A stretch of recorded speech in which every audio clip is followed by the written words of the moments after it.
Greetings to all.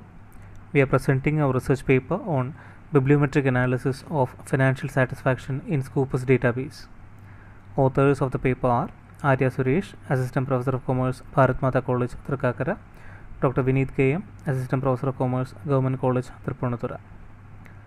Financial well-being is believed to be one of the most important factors of subjective well-being. Achieving a condition of financial satisfaction is a more attainable goal than being debt-free, which requires carefully planned economic actions over one's life cycle. Furthermore, financial pleasure may be used to define a person's view of his or her present financial condition. Measures of financial satisfaction capture how satisfied one is with their current financial situation as well as the financial situation of their household. Coming to the statement of the problem, bibliometric analysis is the methodology in which you can collect as much of information regarding the most important articles, documents, authors, sources, etc. in a particular research area based on different criterions. This paper attempts to present a concise report of the bibliometric analysis results on the articles in the area of financial satisfaction as a keyword in Scopus. Financial satisfaction is one of those prominent keywords getting attention in the recent times than before.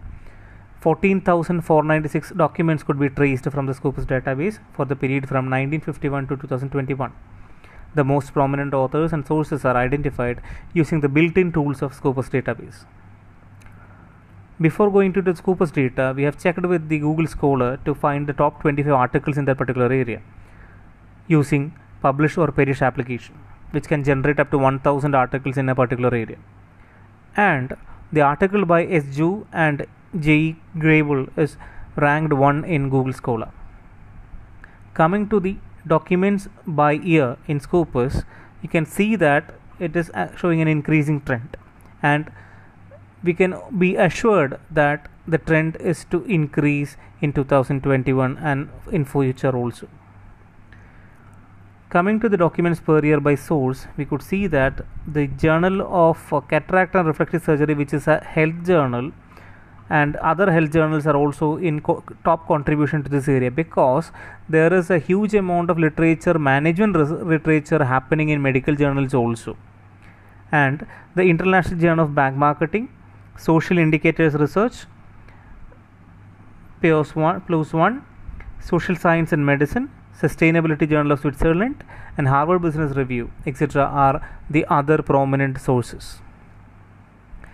Considering the documents by author, we can see that McStravick S. and Coyle R.C. are the top authors in the top 2 positions with 18 and 12 documents to their credit respectively. And you can see that even the 10th author, Knapp, is having 8 documents to his credit. Considering the documents by affiliation, Harvard Medical School, University of Toronto, University of California, and University of Michigan are in the top list. We can also find other universities in the top 10. Even the 10th institution is having more than 60 documents to their credit. Considering the documents by country or territory affiliation, United States is outperforming all the other countries.